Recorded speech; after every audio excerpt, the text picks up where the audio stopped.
So I've been futuring, which is a term I made up, about 3 seconds ago. I've been futuring for about 20 years. And when I first started, I would sit down with people and I'd say, hey, let's talk 10, 20 years out. And they say, great.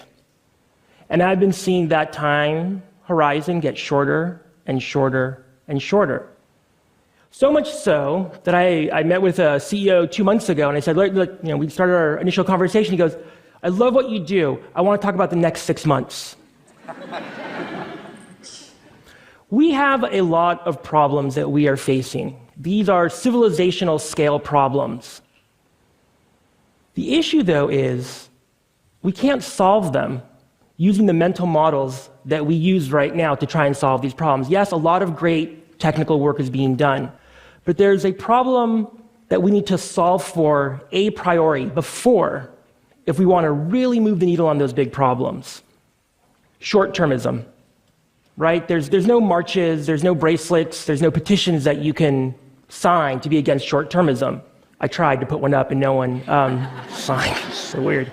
But it prevents us from doing so much. Short-termism, for many reasons, has pervaded every nook and cranny of our reality. So I just want you to take a second and just think about an issue that you're thinking, working on. It could be personal, it could be at work, or it could be move the needle world stuff. And think about how far out you tend to think about the solution set for that. Because short-termism prevents the CEO from buying really expensive safety equipment, because it'll hurt the bottom line. So we get the deep water horizon. Short-termism prevents teachers from spending quality one-on-one time with their students. So right now in America, a high school student drops out every 26 seconds.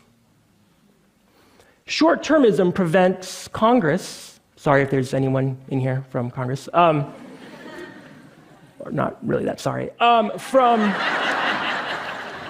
from putting money into a real infrastructure bill. So what we get is the I-35 bridge collapse over the Mississippi a few years ago, 13 killed. It wasn't always like this. We did the Panama Canal. Pretty much have eradicated global polio. We did the Transcontinental Railroad, the Marshall Plan. And it's not just big physical infrastructure problems and issues. Women's suffrage, the right to vote. But in our short-termist time, where everything seems to happen right now, and we can only think out past the next tweet or timeline post, we get hyper-reactionary. So what do? We take people who are fleeing their war-torn country, and we go after them. We take low-level drug offenders and we put them away for life.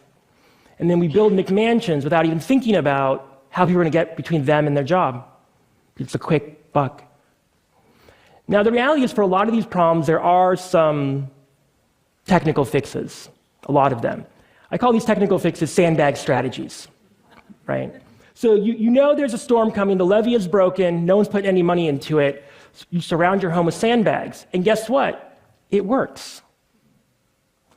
The storm goes away, the water level goes down, you get rid of the sandbags, and you do this storm after storm after storm.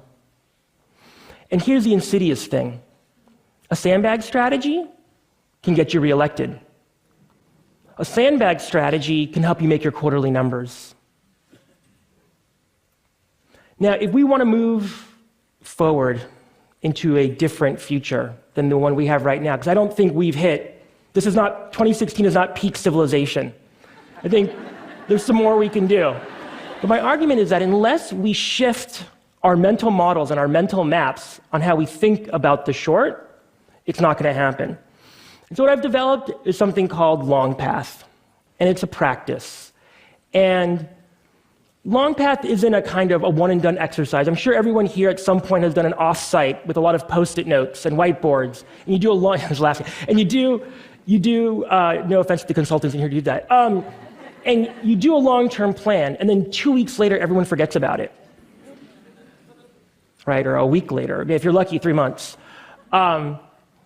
It's a practice because it's not necessarily a thing that you do. It's a process where you have to revisit different ways of thinking for every major decision that you're working on. So I'm going to go through those 3 ways of thinking. So the first, transgenerational thinking. I love the philosophers, Plato, Socrates, Habermas, Heidegger. I was raised on them. But they all did one thing that didn't actually seem like a big deal until I really started kind of looking into this.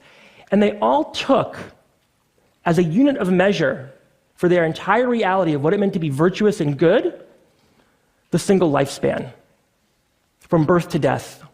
But here's the problem with these issues. They stack up on top of us, but because the only way we know how to do something good in the world is if we do it between our birth and our death. That's what we're programmed to do. If you go to the self-help section in any bookstore, it's all about you, which is great, unless you're dealing with some of these major issues. And so with transgenerational thinking, which is really kind of transgenerational ethics, you're able to expand how you think about these problems. What is your role in helping to solve them? Now, this isn't something that just has to be done at the Security Council chamber. It's something that you can do in a very kind of personal way. So every once in a while, if I'm lucky, my wife and I like to go out to dinner. And we have 3 children under the age of 7. So you can imagine it's a very peaceful, quiet meal. So we sit down, and like literally all I want to do is just like eat and chill, right? And my kids have a completely and totally different idea of what we're going to be doing. And so my first idea is my sandbag strategy, right? It's to go into my pocket and take out the iPhone and give them Frozen or some other best-selling game thing. And then I stop, and I have to kind of put, because I'm doing this, I have to put on this transgenerational thinking cap. I don't do this in the restaurant because it'd be bizarre, but I have to. I did it once, and that's how I learned it was bizarre. And you have to kind of think, okay, I can do this, but what is this teaching them? So what does it mean if I actually bring some paper or engage with them in conversation? It's hard. It's not easy. And I'm making this very personal. It's actually more traumatic than some of the big issues that I work on in the world, is entertaining my kids at dinner.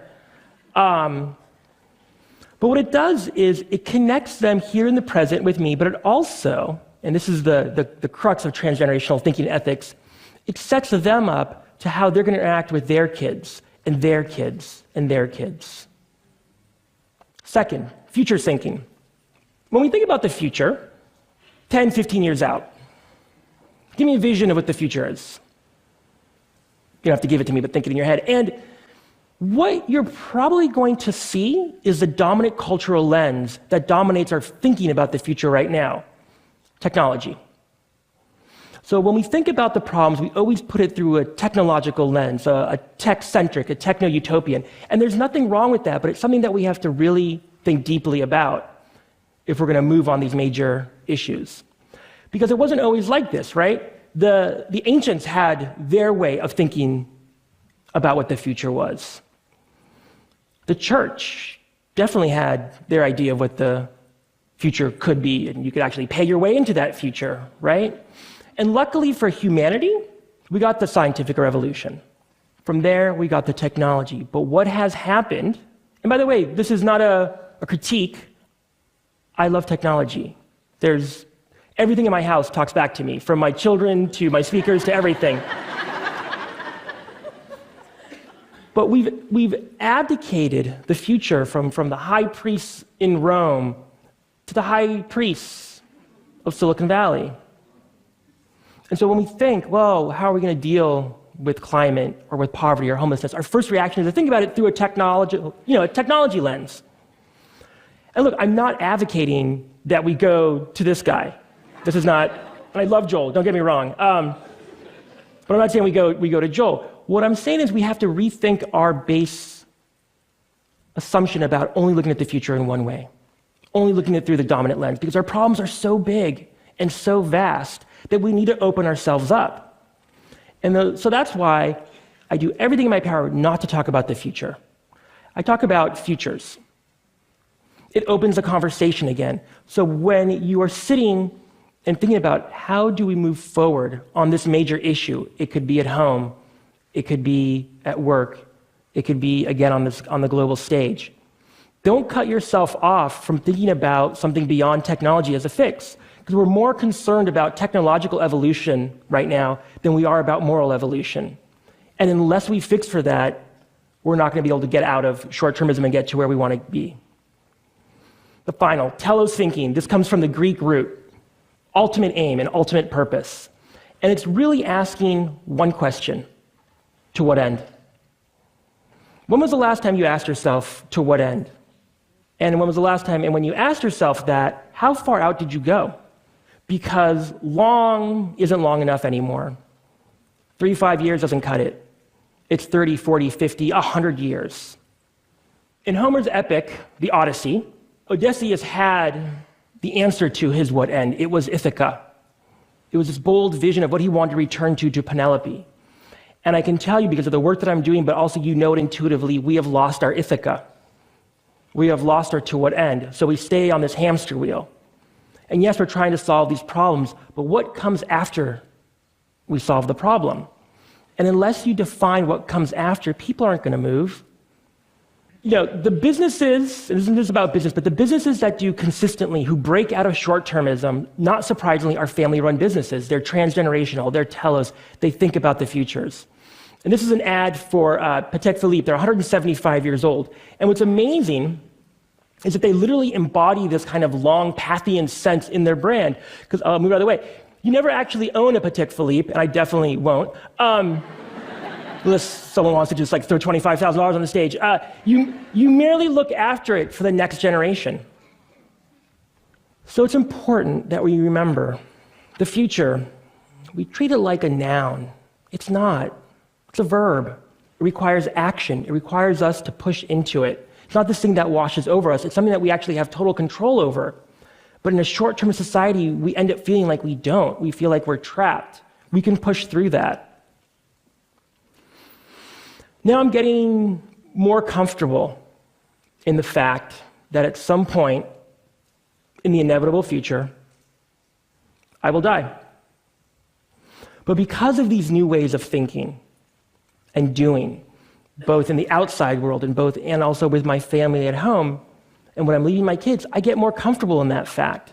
And it's something that a lot of us are really uncomfortable with, but I'm telling you, think it through. Apply this type of thinking, and you can push yourself past what's inevitably very, very uncomfortable. And it all begins really with yourself asking this question: what is your long path? But I ask you, when you ask yourself that, now or tonight or behind the steering wheel or in the boardroom or the situation room, push past the long path, what's my long path the next 3 years or 5 years?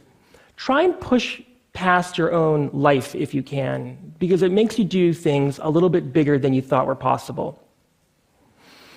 Yes, we have huge, huge problems out there. With this process, with this thinking, I think we can make a difference. I think you can make a difference, and I believe in you guys. Thank you.